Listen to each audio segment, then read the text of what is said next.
ইতিমধ্যেই লক্ষ্মীর ভাণ্ডার প্রকল্প নিয়ে বড় আপডেট উঠে আসছে। পুজোর আগেই কিন্তু পুজোর বোনাস হিসাবে লক্ষ্মীর ভাণ্ডার প্রকল্পে এবার বেশি টাকা। মুখ্যমন্ত্রী মমতা বন্দ্যোপাধ্যায় এবার ঘোষণা লক্ষ্মীর ভাণ্ডার প্রকল্প নিয়ে। আরজিকর কাণ্ড নিয়ে লক্ষ্মীর ভাণ্ডারের যদিও প্রভাব অনেকেই মনে করেছেন প্রভাব পড়েছে, তবে আরজিকর কাণ্ড নিয়ে কি বলা হয়েছে লক্ষ্মীর ভাণ্ডার প্রকল্প নিয়ে জানাবো আজকের ভিডিওতে। ইতিমধ্যেই দেখছেন আরজিকর আবহে লক্ষ্মীর ভাণ্ডার নিয়ে দারুণ সুখবর, দুর্দান্ত আশ্বাস মমতা বন্দ্যোপাধ্যায়ের। লক্ষ্মীর ভাণ্ডার নিয়ে বড় সুখবর, মহিলারা দারুণ আনন্দের খবর পাবেন পুজোর আগে। মুখ্যমন্ত্রী মমতা বন্দ্যোপাধ্যায় রাজ্যের মহিলাদের হাত খরচের জন্য চালু করেছিলেন লক্ষ্মীর ভাণ্ডার প্রকল্প। এবার রইল বড় আপডেট। তো দেখুন আপডেটে কি বলা হয়েছে। আপডেটে বলা হয়েছে এটাই, দেখা যাবে পশ্চিমবঙ্গে এখনও অনেক পরিবার রয়েছে যাদের কাছে সরকারের তরফ থেকে দেওয়া এই 1000 অথবা 1200 টাকা সংসার চালানোর ক্ষেত্রেও অনেকটাই সাহায্য করে থাকে।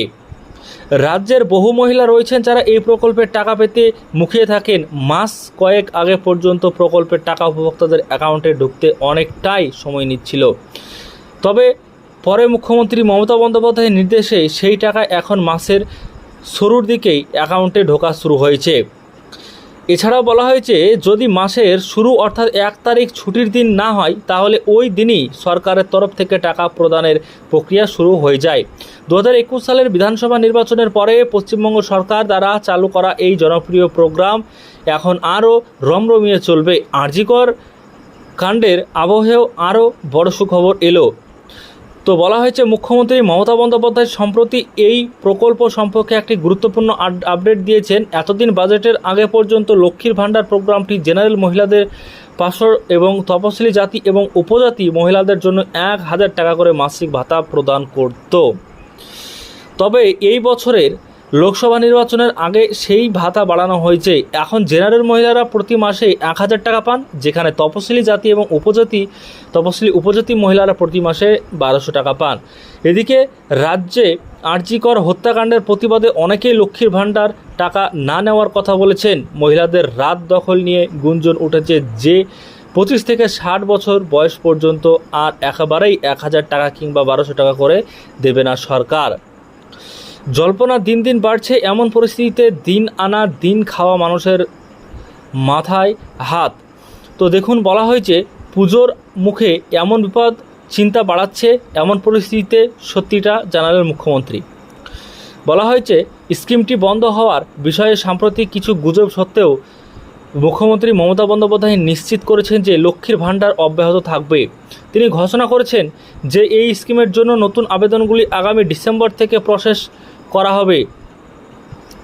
এছাড়াও তিনি জানিয়েছেন, আরও উল্লেখ করেছেন যে সরকার রূপশ্রী এবং কন্যাশ্রীর মতো অন্যান্য কর্মসূচির সঙ্গে লক্ষ্মীর ভাণ্ডারেরও 60,000 কোটি টাকা ব্যয় করছে। লক্ষ্মীর ভাণ্ডার থেকে বাংলা 2 কোটিরও বেশি মহিলা উপকৃত হচ্ছেন। মমতা বন্দ্যোপাধ্যায় আশ্বাস দিয়েছেন যে প্রকল্পের অধীনে যে কোনো মুলতবি পেমেন্ট থাকলে তা পুজো উৎসবের পরে বিতরণ করা হবে। এছাড়াও জানানো হয়েছে মমতা বন্দ্যোপাধ্যায় আশ্বাস দিয়েছেন যে মুলতবি যদি কোনো পেমেন্ট থেকে থাকে আগে, তাহলে সেটা পুজোর পরে বিতরণ করা হবে। তিনি আরও বলেন, ডিসেম্বর থেকে আমরা লক্ষ্মীর ভাণ্ডারের জন্য নতুন আবেদন নিয়ে কাজ করা শুরু করব। আমরা ইতিমধ্যে এই প্রকল্পের মাধ্যমে 2,15,00,000 মহিলাকে 40,000 কোটি টাকা দিয়েছি। এরই পাশাপাশি বাংলার বাড়ি, বিধবা ভাতা সহ অনেক কিছু দেওয়া হবে ডিসেম্বর থেকে বলেই জানা গিয়েছে।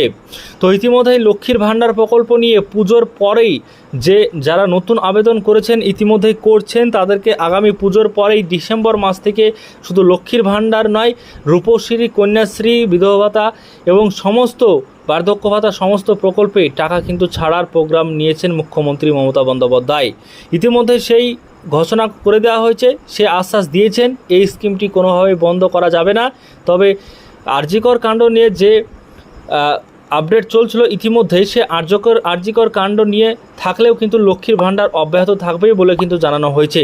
তো আজকের ভিডিওর মাধ্যমে সম্পূর্ণ জানিয়ে দিলাম। ভিডিওটিকে লাইক করুন, চ্যানেলটিকে সাবস্ক্রাইব করবেন এমন ধরনের খবর সবার আগে পাওয়ার জন্য।